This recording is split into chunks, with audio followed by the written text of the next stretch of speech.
Hi everyone and welcome to episode 79 of the Talk is Cheap show, coming to you today from the plush HQ of AFTV in North London. Hope you're all well, healthy and COVID free. Thanks to everyone for tapping in, truly appreciate your support. Now I know I say this every week, but I'm genuinely looking forward to today's show. We've got a great show and I'm sure you will agree once you watch it that it's going to be kicking off, man. First up, on my immediate left, my good friend. What else can I say about this man I haven't said before? Curtis gets the best intro. He does. Yeah, he gets the best intro. I've noticed that. I've been waiting to hear what we're getting. But you know what? He gets the big intro. Yeah. We get the big intro, he gets No, the we're going big down boy a one. slightly different route today because you're in-house. When I did those, we were like remote. But yeah, first up, to my immediate left, esteemed journalist and broadcaster of, what is it? Channel 4, Channel 4, Talksport, and as you can see from the man, everything. And he's saying it with his chest. With my chest, literally. Blackademics, Mr. Blackademics in the house. So yeah, great to have you along. What you saying, bro? Enough Good to see you, respect, man. Good to see you, man. And you too, man. And to my far left, James. You may know James if you watch AFTV regular. He's fairly new, but he's already made a massive impression on the channel with his stats and his all things about Arsenal and his great knowledge about football and Arsenal in general. Mr. James Bayliss in the house. What are you saying, bro? Yeah, good, man. Yeah, man. Good. Thanks Nice for having me on. My TIC debut. Yeah, man. Yeah, it's look great to have you on board, man. Looking forward to it. Actually, tell the people a little bit about yourself. I mean, because I gave you a little bit of an introduction, but for those who don't, so those of you who watch the show regularly, but have may not seen James before, James, take it away. Okay, yeah, been here since October.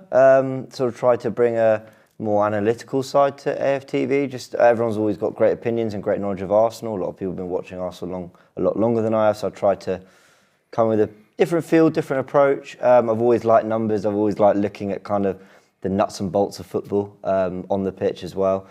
So yeah, tried to bring a bit of that to the channel, and it's been good. Everyone's really welcoming. It's been great, and I can't actually believe we've done a full season already. I mean, that actually feels incredible. So yeah, bring on next season. We've got a lot of good stuff coming. Yeah, man, great to have you on board. Thank you. Right, okay then. So without any further ado, moving on to the show. Let me set the backdrop for today's show.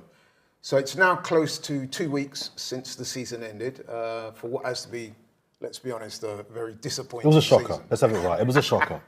Let's not beat around the bush. Yeah, okay. Yeah. So as you can see, the tone of the show is set. We're going to be honest and straightforward today. So to recap, Arsenal, we finished 8th, well off the Champions League places and behind the likes of Leicester, West Ham and Tottenham, which was disappointing in itself.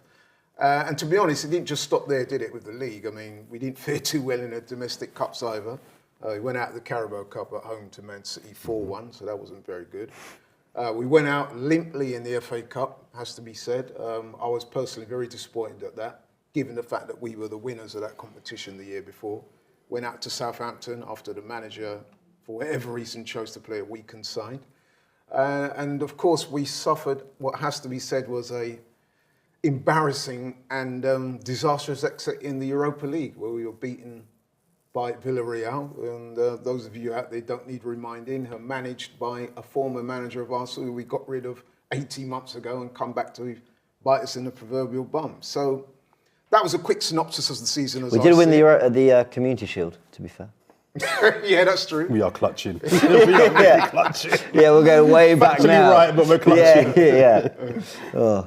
But I think you'd all agree with me, it's fair to say, man, that it was a pretty disappointing season, to say the least. So that was my quick synopsis of it. And then if you throw into the mix a debacle of the aborted Super League, that unfortunately Arsenal played quite a significant role in, I think you could say that things went wrong on a number of levels.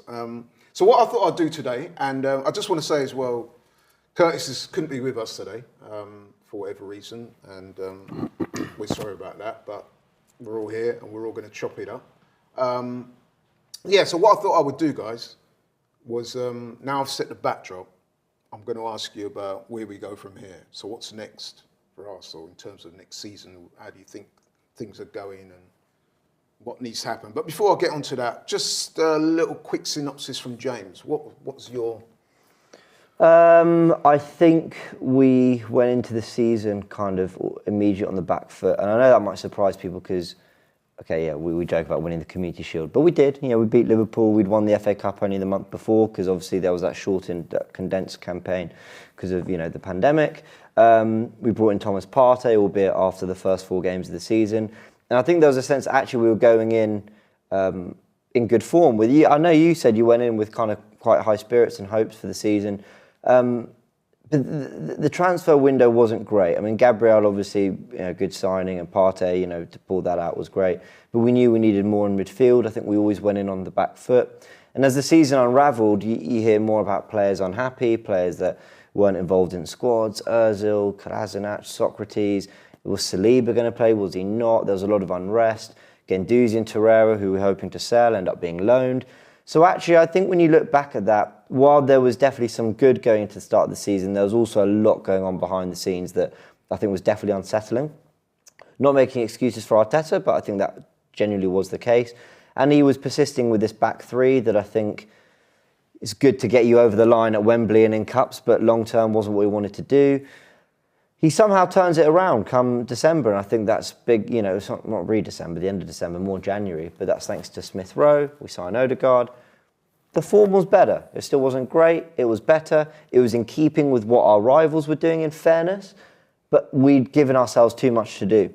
So when you end the season 8th and you're 6 points off the top 4, you're 3 points, 4 points off 6th, I think. Actually where we wanted to be in the end, we were miles away positionally, but a lot of it collapsed in the autumn. And I'm not saying that, by the way, we were good from January to the end of the season. We weren't. Villarreal happened in there. The whole Europa League campaign happened post-January. But it was really the autumn that killed us, and we were playing catch-up ever since. You're right. We did end the season on a good note. 5 in 5. As my colleague Curtis likes to say, no pressure FC. The pressure. Yeah, that's accurate. All of a sudden, very we discover accurate. a bit of form. But, Jordan, man, what was your honest assessment of the season? You've alluded to it earlier when you said a shocker. It was awful. But briefly, give us your thoughts. Just briefly, I started the season for the first time in maybe 7 seasons optimistic. Wow. For the first time in a long time, I actually thought this season we could do. I was blindly excited. The Thomas Partey was the signing that for me, I thought, that could see us top 4. Obviously, I didn't foresee that Aubameyang would have the season that he'd had. I thought we had goals up front. I was quite optimistic about Tierney being there and being another important element to our back 4. I didn't think we'd title contend, but I thought we had enough to come above the likes of Leicester or Chelsea or Chelsea or United. I don't rate Solskjaer, didn't rate Lampard, and I thought as much as we have flaws, I'll back our squad and our manager to do better than Solskjaer's and his and Lampard and his. Didn't start well, as James says. I think when you start the season poorly, you're always playing catch up. Unless you've got the firepower in your team, as a team like City do have, it's always hard to then catch up if you start poorly.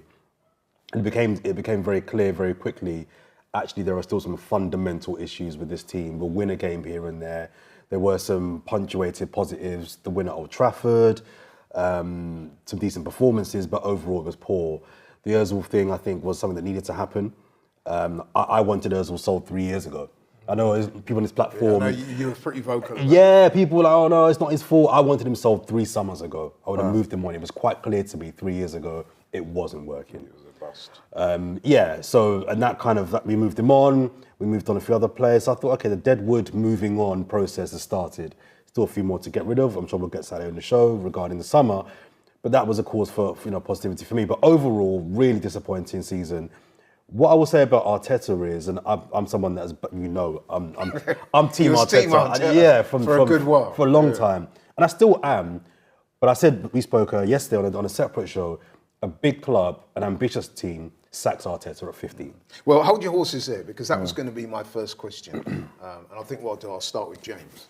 So, the season's done, finished 8th, as we said, disappointing in the cups, had all the other stuff. And then the questions start to be aimed at Arteta. Should he remain in his job? We know he's going to stay. Some people are not happy about that. But I'm asking you, do you think he should remain in his job? And listen, he is going to stay in the job. But I guess the supplementary to my question is, do you have faith in him that he can turn things around? So it's a two-part question. First up, would you have kept him in the job had you have been on the board of directors? Or The straight answer is no, I wouldn't have, because you're right, and you don't sit in 15th if you're a big club and keep a manager who's delivering those results. I also don't think you keep a manager who, just when you look at everything in the season, you rightly rattled off, you know, the little things that to a lot of fans didn't matter, but they did to me. Going out to Southampton, really disappointing in the FA Cup.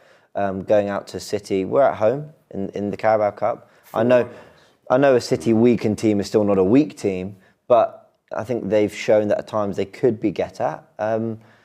And just, you bring it all together, you finish 8th, you think, do you know what, I've not seen enough. So yes, I think, if not because of what Arteta's done, more because Rodgers and Leicester finished out the top 4. Are we really saying we couldn't get Rodgers if we really tried? You throw enough money at him, you sell him a big enough project.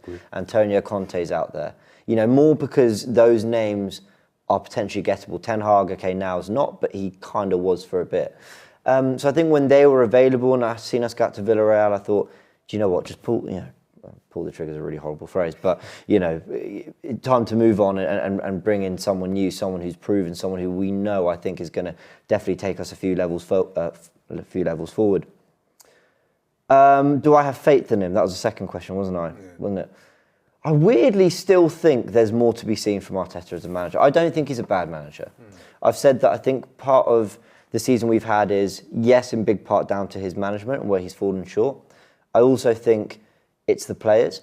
And a lot of people say, we've got very good players. You know, what are you talking about? A manager gets more out of these players. Do we have players who are good enough over 38 games, though? So Pepe's very talented. But we've not seen a season of Pepe being very, very good. And that might not be his fault, because he's not always been a regular starter.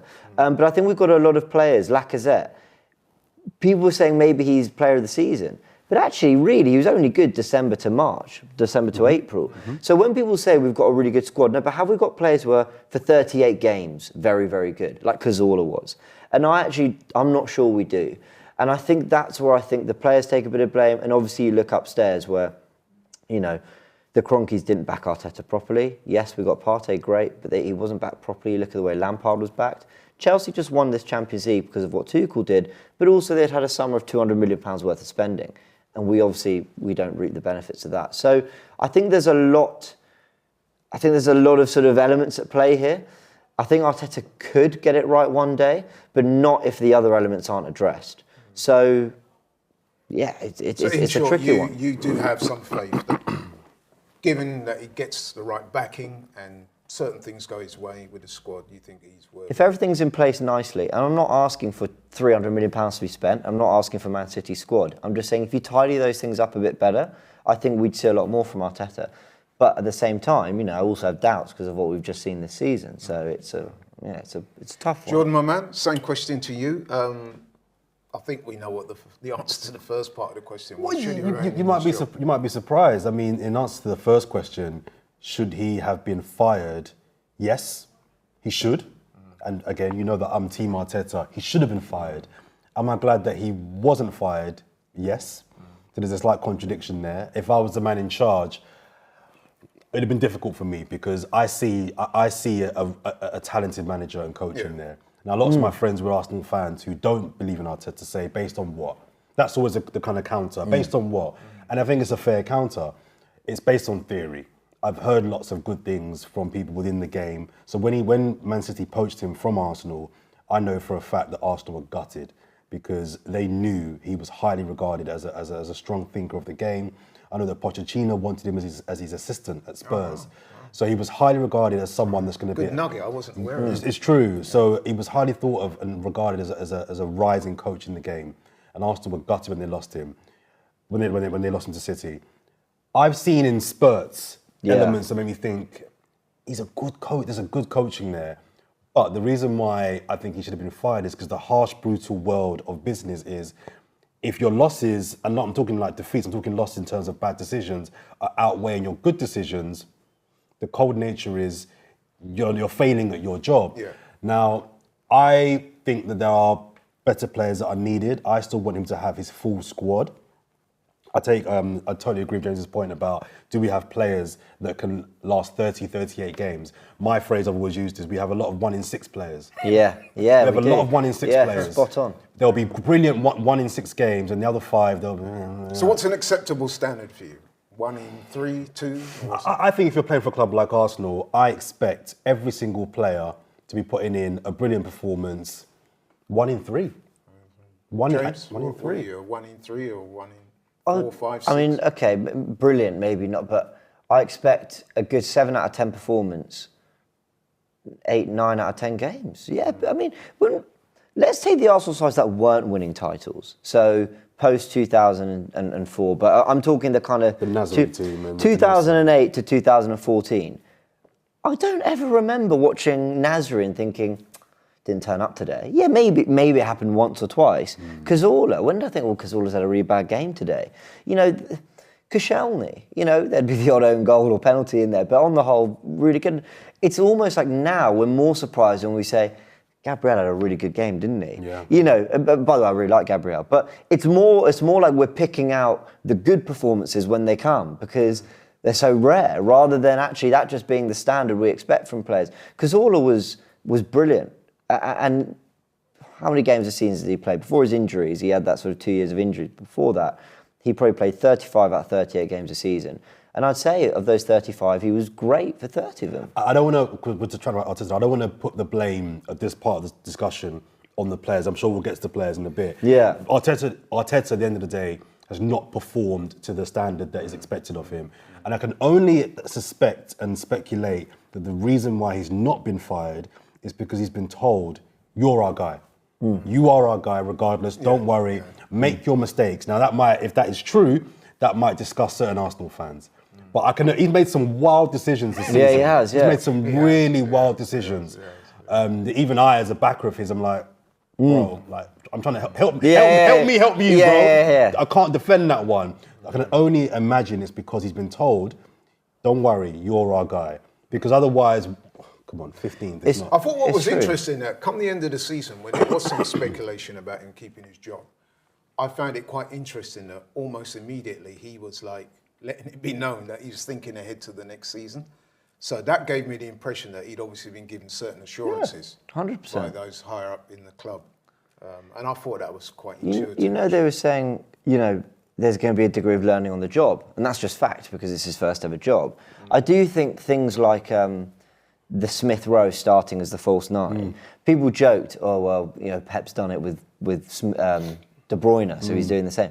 But I actually think that was probably his train of thought. He knows what Pep, having worked with him, he knows what Pep has done. He knows how it works. He knows how to coach it.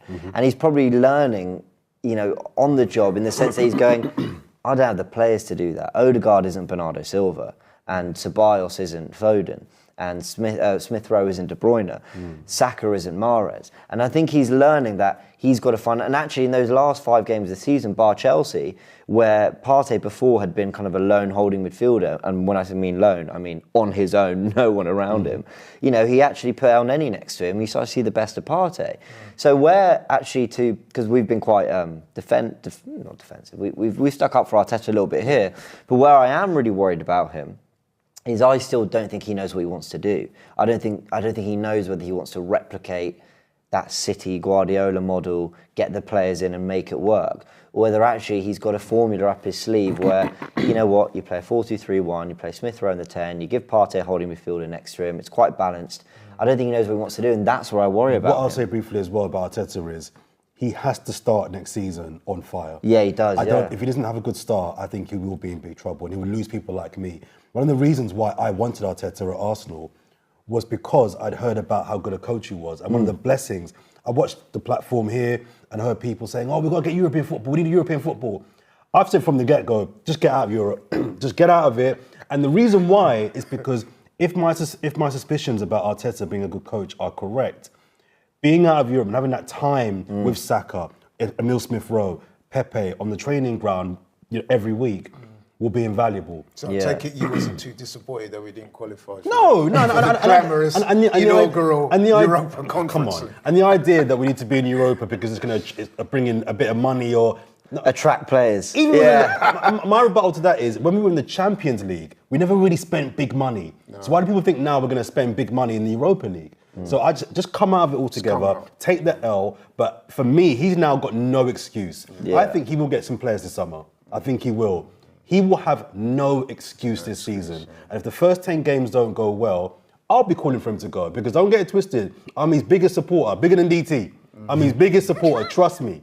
But he's not my friend. To be fair, I think you were on the train long before DT. I wanted Arteta when Wenger left. But one thing I will vouch for you is that straight away. Because I remember we did a couple of shows a while back, myself and Curtis, and we had you on as a guest. Yeah. And you had said steadfastly right from the get-go that you wanted. Forget Emery, I wanted him. And I remember that raised a few eyebrows at the time. I got battered for it, and I get why. But my point being is that he's not my friend. He's not my dad. There's no emotional attachment there. If he's failing, I'll be the first one on Twitter saying get out. Yeah, me too. But the point being,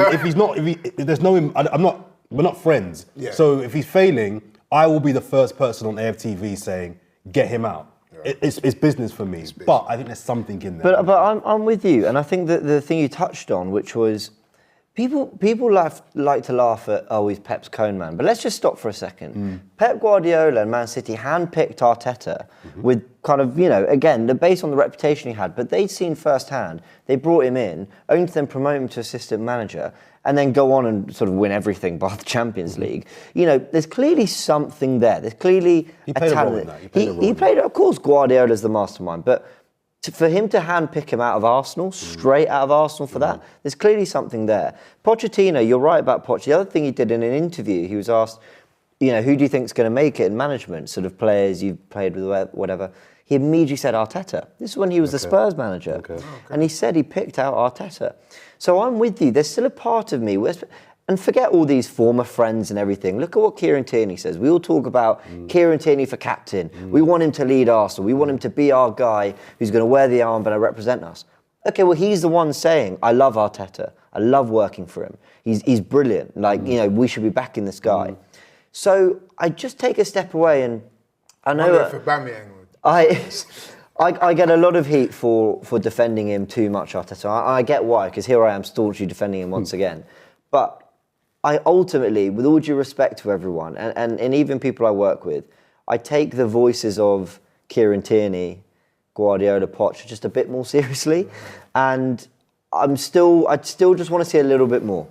But he's on thin ice. He is. Very thin ice. Okay, so a fairly robust defence launch of the manager there. You do see things. Okay, fair enough. I know some people like Curtis would disagree, but hey, it's not here today. So no, but by the way, it's completely fair enough that they do. Yeah, I get it. When people say to me the whole, based on what, I go, fair enough. You're a bit stumped. Yeah, it's true. I go, fair enough, yeah, sack him. It's all theory at the moment. There's no evidence to say he did that and that and that. I mean, no, listen, man, we're having an honest and forthright discussion, I hear you. Right, okay, so we talked about the manager. And obviously, manager and players are intertwined. So we need to have that discussion now about the players. So what I was going to ask you is basically simple. I don't want to go through the whole squad because we ain't got time for that, and I'm conscious of time. But players, it's a two-part question. In order for this team to achieve what we think they should be achieving, what players need to stay and what players need to leave as a matter of urgency? Just names off the top of your head that you think, listen, we need to get rid of these guys, boom, boom, boom, and guys who you think the team should be built around. Let's start with Jordan on this one. So I'll name some names, just very briefly though. I think what's important is we need... Names to stay, that we're building a team around for next season. Tierney, Gabriel, I'm ambivalent towards Leno. If he stayed, I wouldn't be upset. If he left, I wouldn't cry. Who else? Saliba's a weird one because I'll come back to Saliba, but I guess Saliba. Partey, Saka, Emile Smith-Rowe, Martinelli, Aubameyang, and you know my thoughts on Aubameyang, but I'll put Aubameyang in there despite his age and the poor season. You've got reservations about it. Yeah, but I think he's still, my feelings about him aside, I think he's got a role to play in the next couple of years at Arsenal. I'd throw Pepe in there, actually. See, Pepe's an interesting one. Another interesting one because I wonder if we are only persistent with Pepe because of the money we've paid for him. If we'd have paid 16 million for Pepe, would he have been sold this summer? It's a good question. And I wonder if we're only sticking with him because we kind of have to. Do you not think he had a good end to the season? I think Pepe is the 1 in 6 player I'm talking about. And again, you know my thoughts on Pepe. I'm not on the Pepe train yet. So having said that, I've battered him all season. You look at his stats aren't awful. Yeah, no, the stats They're are not pretty great. good. 16 Better than goals. most. They're not awful, but I want him to do it in the games that matter. And people say, he's young, his first year, second year in England. I'm sorry, when you come for that price tag, and I'm one of these people that do believe price tags matter, when you come with that price tag, I'm sorry, there's expectations. And overall, for a £70 million player, he's not done it. Let me just ask you a quick question, Pepe. And this is something that myself and Curtis have discussed on this show many weeks. And I just want to throw it at you. And I don't want you to go into depth, but just quickly. Do you think he's always been treated fairly by the manager? Pepe, that is. Because there is a school of thought, and I must admit, I'm going to declare an interest there. I share that school of thought, that he's been mistreated by the manager. I think that's a fair assumption to make. My counter to that would be 3 managers now have not consistently started him. Okay. Right, James, you've heard Jordan. Yeah. Players that need to stay and have the team built around them. Yeah, I agree with all those names. Is there any that Jordan may have inadvertently omitted that you feel need to be included? No, to be honest, not that I can think of off the top of my head. With Pepe, the reason I throw him in that is because, I was with you very much back in January. In the last few months, Pepe's actually really impressed me. Almost, I've done a complete 180. I'm actually very much on the Pepe train now. The reason being is I think he's got the ability to do something out of nothing. And I don't think we've got enough players in the squad that can do that. And when I saw the way he ended the season, I don't mean after the season was over and everyone started playing well. I think for a good few months, he's looked our most dangerous player, our most likely to make something happen when it's not been happening for us. And I think when you've got someone like that, you've just got to put your stock in it and you've got to try and get something out of it. Arteta, in fairness, started finding a role for him on the left, and I thought he looked quite good there. On the Pepe thing, I wonder if the bar is quite low with Pepe.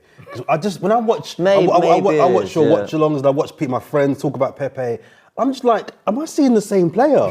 I've seen some good games from Pepe, but I'm not seeing a guy that dominates the game or is consistently getting great crosses, licking off crossbars I'm seeing moments here and there. I'm like, okay, I'm not seeing this guy that's like, oh yeah, Pepe's running the game here now. Pepe's the biggest threat on the pitch. I'm not seeing that. But are you seeing what I should be perhaps seeing, which is a player that is arguably our best talent on the ball? So a guy that can do things in that team that other guys can't do. I think some of the goals he scores, I don't see anyone else in the team doing that. I agree with that bit, the goals bit. I mean, listen, you are right in a way that he doesn't produce enough of it, but then the counter to that is he doesn't get regular football. Tell me a game, if you can, the two of you, where Pepe has been the best player on the pitch. Not where he scored a great goal or an important goal. Tell me a game where that game Pepe ran the show. Oh yeah, I can. Ran the show. A couple of the performances in Europe, I thought he was by far our best player. Against bloody Stratford FC. Come on, Laurie. That's what I mean about the standards. We're not good enough to play Stratford We're not FC really. right now. But this is a £17 million player. I don't need it against, with all due respect, the champions of Latvia. I need it against Man United. Yeah. I need it against, and not just a goal. The bar I'm setting for him is quite high, and maybe unfairly high. I'm just hearing from people talk about Pepe like, that game, he ran the show, that game. I'm like, he had a couple of moments. He scored the winner, but ran the show? Like Mane runs the show, not this year. Son runs the show in certain games. I'm not seeing that from Pepe. I get what you mean. Do you know where I'll defend him is? I can't remember the last time I've seen Arsenal run the show. I can't remember the last time I saw Arsenal for 90 minutes on the ball, free flowing, and I think part of that's on him to make that happen. It's also on the team to make it happen for him. But again, I'm going to come back again on you that one. I've seen certain games this year where Saka's run the show. Yeah, okay, I get it. Even Emil Smith Rowe's had games where I've seen Pepe he's run the show. I can't think of any game where Pepe. I think to be fair, Pepe he had a half-hour spell where he was a problem. Brighton Palace. moments. really were clutching. clutching. Yeah. Okay, I guess the jury's out on that. Okay, right. So players that need to go, just need to get the hell out of Dodge if we're going to go to that next level. Bellerin, Xhaka, Willian. Yeah, those three. Would you take Willock back?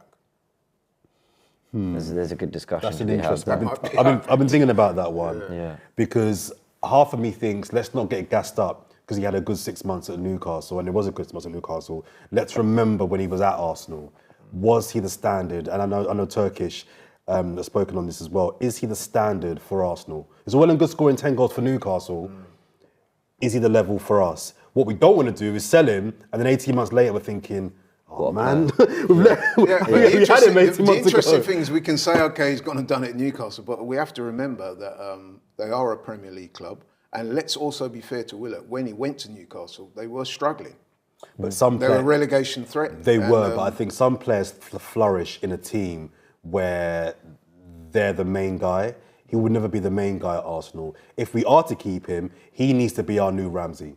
He needs to be our goal-scoring midfielder.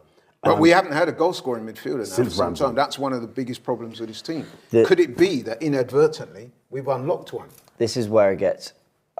People are sort of talking numbers and Willock's ability and all that.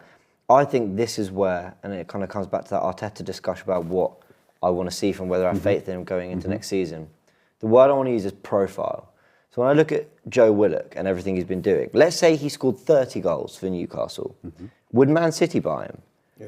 I don't think they would, because he's not a Foden, he's not a Bernardo Silva, he's not a De Bruyne, he's not a Gundogan, he's not, well, actually Gundogan, to be fair, has that to his game a little bit, but he is a box-to-box midfielder who really suited running in beyond for Newcastle. There's a bit of a target man. It goes into the box. It falls into the box. Who's there? Good crosses, because they've got good, people have got good deliveries on them at Newcastle. It fit. It's a good fit. They played a 4-3-3 sometimes, or a back five. He's able to get in beyond. It worked. Now, I get the impression Arteta wants more technicians in midfield. Players who get on the ball, they're playmakers, they make things happen, they dictate from deep, and he's not that. So I think Arteta's got to make a decision on, can he play a 4-3-3 where Willock gets a bit more freedom, is able to get up the pitch and maybe try and nick a goal or two, or does he want to have a bit more control in midfield? And in fairness, I don't think Willock's the kind of player who gives you that. So that's for me where the discussion is. And then in terms of whether you sell him, I think it's 25 million or bust, really. I think you sort of... But do you get what I mean? I think you've got to make a decision about what do you want this team to be. Agree. And then see if Willock fits it. I'd sell him. I mean, I'd sell him and let him continue playing well for Newcastle. He's not going to be a star at Arsenal. Not that you need necessarily 11 stars. I just think we're going to be here if we keep him this time next year and thinking, we've still got Joe Willock. He's not the level. He's not the... Do you know what I mean? But he might do really well at Liverpool. They've got more engines in midfield. Yeah. He's got the legs. He's more suited to Liverpool. He can get some goals from midfield. I could see him doing really well under Klopp. I just don't think it's... I don't know if he's right for what we want to do. But yeah, I think so. But okay, interesting. Yeah. So you've earmarked as guys that need to go immediately: Bellerin, Xhaka, and Willian. James, you said you agreed with those, right? Yeah. You wanted to add? I think this kind of, away from footballing reasons, and obviously that's a part of it, I think we've had a period with Bellerin and Xhaka. I think from 2015 onwards, the two of them have been a big part of the team. I want to just say on both of them, Xhaka, I think, has actually had a decent season, in fairness. I think he's actually done all right. I don't think he's been the problem by any means. And Bellerin's had some serious injuries, especially the knee injury. So I'll give them that for context. But I think it's time to move on. I want something fresh. I want something new. It's gone stale for them. It's gone stale for us. Move on. And Willian's just been a disaster. I don't think he's a bad player. I just think it's just been a disaster of a transfer. There's a couple of other names that I've brought up here that I'd be interested to hear your opinions on. Ceballos. He looks like he's going to go back. So yeah, he's gone. He's gone, yeah. Odegaard, what do you think should happen with him? I'd love another loan, but I don't think it's going to happen. I remember watching the fan cams after the game against West Ham where we drew 3-3, and I remember it was what's his name? Your boy, the presenter. Turkish. No, Cecil. Love Cecil, man. I do have Cecil. He was the one saying, "Sign him up, sign him up, sign him up." I'm saying, Cecil, no. Not because he didn't play well, Not because I don't like him, but it's because I don't think we're going to have a massive budget this summer. I think we'll get a budget, but we have a massive budget. Madrid are going to want 40 mil minimum for him. Do I want to spend a last chunk of our budget on him? No, only because I'd rather spend 40 mil on a centre-back or a right-back. It sounds very boring and dry and sensible. I think we need defenders. So for that reason, I would say no. A loan, I wouldn't be angry about a loan, but to buy him, no. So what about the defenders then? So you got like Holding's got to go. Chambers has got to go. Mari. Would you keep Mari? No, I like Mari. I'd keep Mari. I've not seen him. enough from Mari to make me think that he's not of the level. I'd give him another year. And of course, I like David him. Luiz has gone, but Gabriel looks. I don't know what happened to Gabriel, because up until he got the red card against Southampton, he was our best player. And then he couldn't get back into the team, and then he was in and out. And I think COVID slowed him down, didn't he? He had COVID, and then for a few months he wasn't really at it. Mari was doing well. Yeah, I like Gabriel a lot. So we've reached some consensus on some of those. Yeah. Okay, so is there anyone out there that you looking at and you think he would be perfect for Arsenal? That's realistic. I mean, I don't want you to start saying Messi, I think and Haaland and Mbappe. We know them. What I think is important is that I think Arsenal are signing players that actually want to be and play for Arsenal, want to be at Arsenal. I think we've had too many players the last few years where it's been their pension plan, or it's been their exit strategy, or it's just been a move of convenience. Second option. We need players. I mean, people believe that we nabbed Ozil from Real Madrid. No. He got thrown off the boat. They bought Gareth Bale and they threw him off the boat, and we picked him up. And great, but let's not make out like he was asking his agent, "Cool, I'm going to go Arsenal," because that wasn't the case. We need players now. Even if the dip in quality has to happen, I'd rather have players that want to be at Arsenal. I like Basuma. I know that he's been mentioned on this platform a lot. I like him. The midfielder I really want is Ndidi. But I'm a big fan of Ndidi. What a player. I think it'll be difficult We're to being get. linked with Buendia. Buendia. Yeah. What's your thoughts on him? Love him. I've not seen enough of him, even this and last year. I know you're quite high on Buendia. Tell the people why we should sign Buendia. Besides the fact he reminds me a bit of Cazorla, the way he kind of carries the ball and stuff, so that nostalgia there. I think, I don't want to take credit for this, actually it was Turkish who said it. He made a great point that he's played 38 league games, he's played 40, whatever it is, championship games, 46 is it, I think. And, you know, never has an injury. And he's looked very good at kind of, in the Premier League, obviously the Championship, but I don't think we should disrespect the Championship in terms of actually what a player of quality can do in there and how difficult it can be. He's looked good across sort of 3 years, obviously 2 of them Championship, 1 Premier League. He looked very good when he was in the Premier League, obviously high for chance creation and stuff. You just look at him and there's something quite robust about him, but he's very technically gifted as well, very technically gifted. As I said, high chance creation, he scores goals, he gets assists, lots of energy. 24, he's a good age. I think Basuma and Buendia are the kind of players who, from what you read in reports and stuff, they want to play for Arsenal, you know, and I think it's time that we stop looking at, listen, I love Partey, but it's time we stop trying to take the ones from... The star players for everyone else. Yeah, I thought Ozil was a good signing. I think Sanchez was a great signing, and look, a lot of times it works out, but start looking within your country, within your league, and look at who's doing well. Look who's got the evidence behind them. Buendia and Basuma have it. You know they can come in and they can do a job. And you never know, they might even kick on like Robertson did at Liverpool, like Wijnaldum did.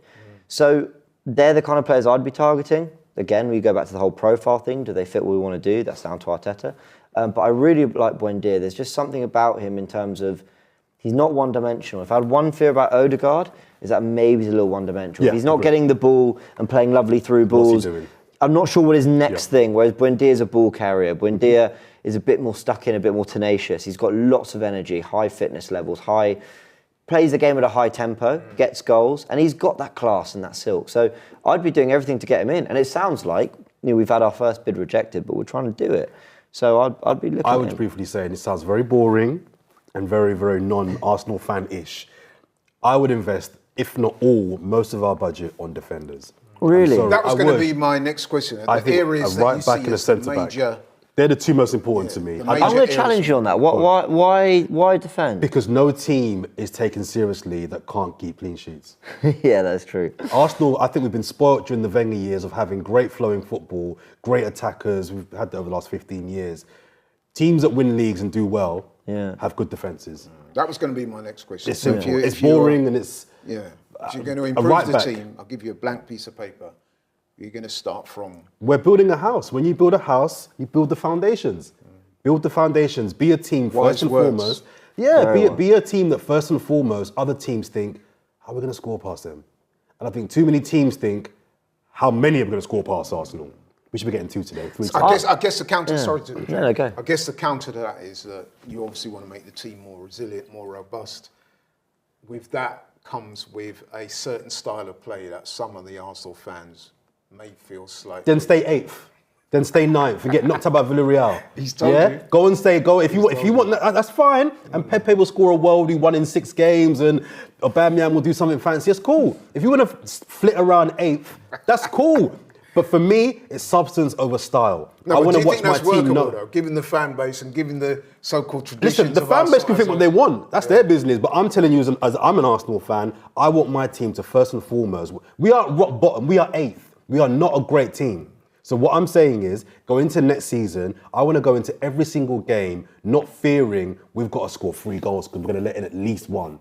I want to go into a game. I mean, to be fair, start of the season, that was the problem. Remember, let's not forget. The main criticism from Arsenal fans was we're creating nothing. We're solid, but we're not creating much. Well, that's what I was going to say. I prefer that problem because if you're always in games, you've got match winners to score you a goal, and then you build from there. See, I'll So, tell you you're, so, actually, so one second, so your mantra is 1-0 to the Arsenal. Basically. I'd go back to that. I'd rather that than what we're doing right now. Right, James. So See, I'll be honest, I am the opposite. See? no, but that's good, man. That's The that. man, they want 5-4s and 4-2s No, and all but that. that's that creative tension that I want on the show. Like, I'm a big believer in Those are win titles. a part. Yeah, listen. So you're into aesthetics. Klopp, yeah, it's all about looking good. But if we finish, Just 12th, Louis Vuitton. Yeah, that's really not. It's really not Louis Vuitton. When Klopp went to Liverpool, the first thing they did was score goals. He got to a certain point, brought in Van Dijk, Alisson, tightened it up, and they won titles. Mm-hmm. When I look at us, I think the first thing, a part of being a good defence, is the other team thinking Arsenal could score at any moment. And I don't think we give them that sense of fear. I think they attack us going, they're not going to do anything, they're quite toothless. Their wingers are really wide, Aubameyang's isolated. So I think part of the problem this season was that I actually think Arteta tried to address everything you've been saying. Partey, Gabriel, tighten it up. And then you hear he wants another centre-back, you're thinking, really? And then he tied David Luiz to another deal. So I think he really wanted to focus on that area. And in fairness, I think he did, but we weren't getting the results because actually I think he just thought, Aubameyang will keep scoring. That's what he does. We'll create enough chances, he'll keep scoring. And actually I think with no fans, no kind of atmosphere, nothing else to give you that kind of energy to get over the line, it was purely down to almost tactics more than ever before. It was about tactics and player quality. And you saw where Arteta fell short and you definitely saw where our players fell short. So I don't mind him wanting to be more pragmatic if I know I've got the quality to nick a goal. And Diego Simeone's won leagues, being quite pragmatic and quite safe. But he had the quality. He had Koke, he had Diego Costa, he had Luis Suarez. So I would be addressing those attacking areas. Then you know what, if he wants to be more safe, more pragmatic, that's fine. But I don't think we've got the quality of players to score 3, 4, 5 a game. When was the last time we scored 5 in the league? I genuinely can't remember. And that's what we used to do to teams. Teams don't fear us anymore. I agree we need to keep addressing the right back area, for sure. That would be my number one target. Yeah. That would be my number one target. And I would even go as far as to say, if we have to spend the majority of our budget on that right back, oh, really? I would do it. If there's a right back that you want, that they've identified that costs 35 million, I would do it. Wow. I would do it. So for me, it'd be midfield first. Okay. It'd be, but I don't just mean the creative windy as number 10s. I think get that partner for Partey, get some depth. That for me, I think I'm a big believer in midfield's everything. If you're kind of controlling the game, you're only going to concede so many chances, and you're going to, only. Although you said that, but then you also said that when was the last time we scored 5 in a season? So would you not be looking further up the pitch as well? No, I really believe that's down to our midfield. I know me and you've had some differences on Aubameyang. I am in the camp of, I think we might have seen his best days. But I still think there's a player in there, and I still think he scores 20, 25 goals a season if we're creating enough chances. I don't think Saka's I think Saka's great. I think Martinelli's great. Smith Rowe's great. So give him a midfield that can help get the best out of these players. That's where I'd be focusing attention. But right back's a must. We have to sign a right back as well. And I'll tell you also why, because I want to see the relationship on the right-hand side to what we've got on the left. So that Saka-Tini link-up, I want to see it with a right back and, you know, a Lamptey and a Pepe. That's a big, you know, Liverpool had it a couple of years ago with Salah on one side, with Trent and Robinson with Mane. That's what I want. Do you know what I mean? So if we can get that, then great. Okay, thanks for that, guys. I'm conscious of time, so I'm moving on quickly. So, right, you've talked about guys we need to keep, guys we need to get rid of. We talked about the areas of the team that need urgent improvement. We talked about the manager, talked about several players. Right, I'm going to close in now. Realistically, can we improve for next season, given all the dynamics in play at the club at the moment with, you know, let's face it, it's going to be a limited budget. We've got owners that are not, shall we say, the most... generous. We haven't got sugar daddy owners like Chelsea. Ambitious. And we haven't got owners that are at the level of cities. So given all those dynamics, James, realistically, do you think we can improve next season?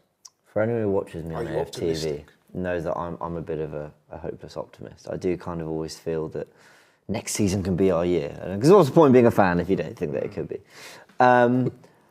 But actually, I genuinely do think things can change next season because if you just look at the other big six sides, so that's kind of the big five, you know, and plus Leicester, and then we're kind of dangling wherever we are. I don't know what I'm going to get from United next season.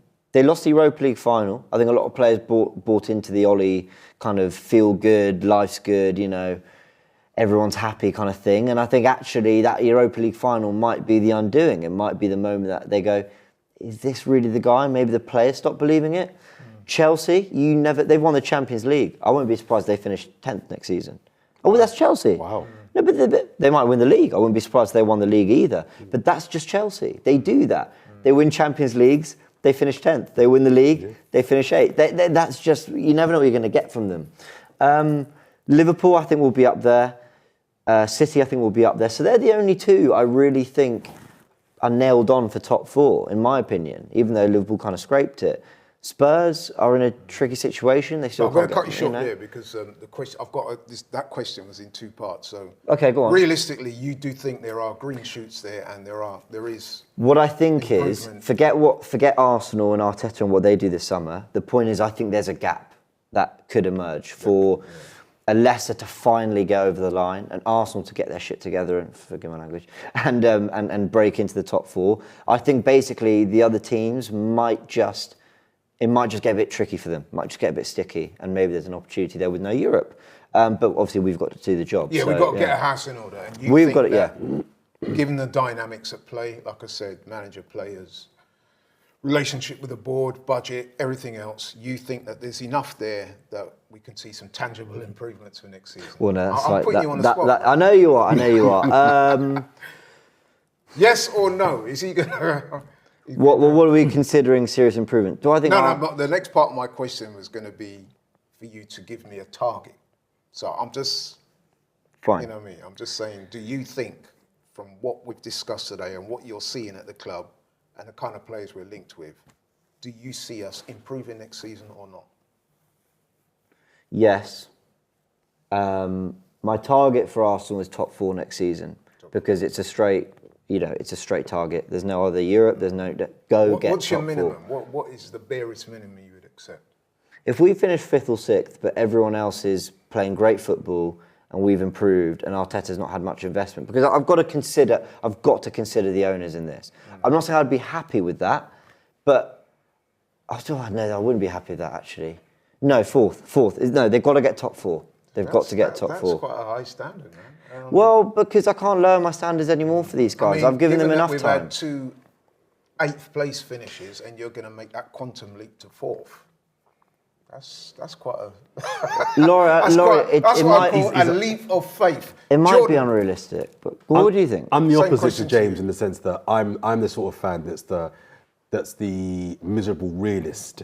So and at times I wish I was the optimistic, positive fan. I think we need more people like him and less people like me. I'm the miserable, we're gonna fail sort of thing. I think that the target should be top 4. I think we'll finish top 6. I think we will finish top 6. I think 6 is there. What is improvement? So I think we can improve, to answer your question. Yeah. I think we can finish higher than West Ham. I think we can finish.